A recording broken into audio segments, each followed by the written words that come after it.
Hello दोस्तों, तो कैसे हैं आप लोग। स्वागत करता हूं आपका मुबारक एजुकेशन में। और आज का हमारा टॉपिक है सेंट्रोसोम। तो दोस्तों आज सेंट्रोसोम के बारे में जानेंगे, वो क्या करता है, कैसा होता है, क्या होता है, उसके बारे में कंप्लीट जानकारी लेंगे। और जैसा कि आप इधर देख पा रहे हैं कि आज का हमारा जो टॉपिक है 6 नंबर का टॉपिक है। जैसे कि आपको पता है हम सेल को पढ़ रहे हैं। सेल में 3 चीजें हमें पढ़नी है, सेल मेम्ब्रेन, साइटोप्लाज्म और न्यूक्लियस। तो सेल मेम्ब्रेन पढ़ लिया है, उसके बाद में साइटोप्लाज्म के अंदर आने वाले ऑर्गेनल्स को अपन पढ़ रहे हैं। सारे कोशिकांग जितने भी होते हैं वो सब पढ़ेंगे। उन्हीं में से हम 5 टॉपिक्स पढ़ चुके हैं, 5 सेल ऑर्गेनल, जैसे कि हमने राइबोसोम पढ़ा, माइटोकॉन्ड्रिया पढ़ा, गोल्जी बॉडी पढ़ा। ऐसे ही ये 6 नंबर का जो आज का हमारा टॉपिक है वो है सेंट्रोसोम। बहुत बहुत ही इंपॉर्टेंट टॉपिक है। इसी की मदद से जो है सेल डिवीजन की प्रक्रिया संभव हो पाती है। तो इसी को हम डिस्कस करने वाले हैं। तो चलिए देखते हैं कि जो सेंट्रोसोम होता है यह छड़ के आकार का दिखने वाला एक सेल ऑर्गेनल होता है जो न्यूक्लियस के पास स्थित होता है। दोस्तों जैसा कि हमने सेल के डायग्राम में देखा भी था कि जो हमारा सेंट्रोसोम था ये न्यूक्लियस के पास होता है और ये छड़ के समान दिखाई देता है। छड़ मतलब जैसे छड़ी होती है, कोई भी ऐसे बूढ़े बड़े लोग जो होते हैं वो चलते हैं ना छड़ी से, और जरूरत पड़ती है तो ये मारते हैं बहुत बुरी तरह से, ऐसे जैसे कोई मार देते हैं ये लगी, तो ऐसे करते हैं। वो कब करते हैं, जब जो दादाजी होते हैं वो मारते हैं। मुझे मेरी दादी बहुत मारती थी, बेचारी आज नहीं है। चलो टॉपिक हमारा है क्या कि ये छड़ के आकार की दिखाई देती है। उसके बाद में ये न्यूक्लियस के पास में पाई जाती है, न्यूक्लियस के पास में स्थित होती है। उसके बाद में अगला पॉइंट है कि ये तर्क तंतुओं का निर्माण करता है जो कि सेल डिवीजन में हेल्प करता है। दोस्तों जो हमारा सेंट्रोसोम है ये क्या करता है, तर्क तंतु मतलब स्पेंडल फाइबर का निर्माण करता है और उसकी मदद से ये क्या करता है, सेल डिवीजन में हेल्प करता है। देखो दोस्तों, सेल डिवीजन जो है एक ऐसी प्रक्रिया है जिसके द्वारा एक सेल से 2 सेल बनती है, 2 से 4 बनती है, 4 से 8 बनती है। जैसे कि आपको पता है कि जब हम बहुत छोटे होते हैं तो हम सेल डिवीजन की प्रक्रिया से ही इतने बड़े हो जाते हैं, ठीक है, क्योंकि बच्चा बहुत छोटा होता है, अगर उसमें सेल डिवीजन नहीं होगा तो वो बड़ा भी नहीं हो पाएगा। तो कहने का मतलब हमारे लिए सेल डिवीजन बहुत ज्यादा जरूरी है। और सेल डिवीजन हम होती है जो किसकी मदद से होती है, सेंट्रोसोम की मदद से होती है। अगर किसी सेल में सेंट्रोसोम नहीं है तो उसमें कोई डिवीजन नहीं होगा, उसको कोई हक नहीं है डिवाइड होने का। तो वो जितनी है तो एक ही रहेगी, ठीक है। कहने का मतलब है ये क्या करता है, जो सेंट्रोसोम है वो कैसे काम करता है, ये स्पेंडल फाइबर का निर्माण करता है और सेल डिवीजन में हेल्प करवाता है। ये स्पेंडल फाइबर क्या होता है, ये तर्क तंतु क्या होता है दोस्तों, तो तर्क तंतु का मतलब होता है ये एक प्रोटीन की फॉर्म होती है। कौन, स्पेंडल फाइबर, ये प्रोटीन होता है, प्रोटीन की एक फॉर्म होती है जो क्या करती है, जो जेनेटिक मटेरियल होता है, जो क्रोमोसोम होता है, उन क्रोमोसोम को सेल डिवीजन के दौरान में ये क्या करती है, पकड़ के अलग अलग करवा के मूवमेंट करने में मदद करती है। कहने का मतलब ये क्रोमोसोम के मूवमेंट में हेल्प करती है जब सेल डिवीजन होती है, ठीक है। कैसे करती है, मान लीजिए ये कोई सेल है, सेल के पास ये हमारा क्या पड़ा हुआ है, ये हमारे स्पिंडल फाइबर पड़े हुए हैं, ठीक है, ये स्पिंडल फाइबर है। तो ये क्या करेंगे, जैसे ही न्यूक्लियस जो होगा, न्यूक्लियस के अंदर जो है हमारा क्रोमोसोम है, जेनेटिक कंटेंट पड़ा हुआ है। अब उसके बाद में जब सेल डिवीजन की प्रक्रिया होगी तो पहले वो कंटेंट बाहर आएगा।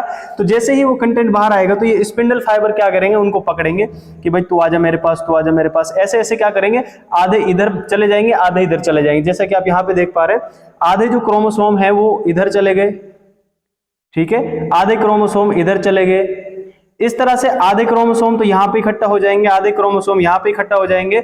और ये जो सेल है ये एक सेल थी कंप्लीट, लेकिन अभी आधे यहाँ से डिवाइड होकर के आधी सेल तो ये बन गई और एक सेल इधर ये बन गई। तो इस तरह से एक सेल में से 2 सेल डिवाइड होकर 2 सेल बन गई और इसी को अपन बोलते हैं सेल डिवीजन। क्या कहते हैं दोस्तों, सेल डिवीजन। तो इस तरह से सेल डिवीजन की प्रक्रिया में जो है हमारा सेंट्रोसोम या फिर स्पिंडल फाइबर जो है हेल्प करते हैं। स्पिंडल फाइबर जो है ये प्रोटीन की ही फॉर्म होती है जो कि इसमें मदद कर रही है। उसके बाद में एक इंपॉर्टेंट पॉइंट और है सेंट्रोसोम के बारे में, वो है कि ये प्रोड्यूस्ड कहाँ से होते हैं। जो सेंट्रोसोम होते हैं वो प्रोड्यूस होते हैं हमारे गोल्जी बॉडी से। जैसा कि आपने लास्ट क्लास में देखा होगा, अगर नहीं देखा है तो आप गोल्जी बॉडी वाली क्लास देख सकते हैं कि उसमें हमने पढ़ा था, उसके गोल्जी बॉडी के फंक्शन में हमने पढ़ा था कि गोल्जी बॉडी प्रोड्यूस करती है किस किस को, लाइसोसोम को भी प्रोड्यूस करती है और हमारे सेंट्रोसोम को भी प्रोड्यूस करती है। तो जो गोल्जी बॉडी है वो बनाती है हमारे किसको, सेंट्रोसोम को। और ये सेंट्रोसोम देखो यहाँ पे कितना बड़ा कांड कर रहा है, मतलब काम कर रहा है, ठीक है। तो ये बहुत हेल्प करता है। उसके बाद में एक लास्ट क्वेश्चन बन रहा है मेरे दिमाग में, अगर कहो तो आप पूछूं? चलिए आप बताइए कि जो सेंट्रोसोम होता है वो डिवीजन में हेल्प करता है, ये आप जानते हैं। मुझे बताइए क्या हमारे बॉडी में कोई ऐसी सेल होती है जिसके अंदर सेंट्रोसोम नहीं पाया जाता है? बताओ बताओ। नहीं होती? अरे होती है ना। हाँ, देखो दोस्तों, हमारे बॉडी के अंदर सेंट्रोसोम कुछ ऐसी सेल भी पाई जाती हैं जिनमें सेंट्रोसोम नहीं होता है, और उसका एग्जाम्पल होता है दोस्तों न्यूरॉन। कौन होता है? न्यूरॉन।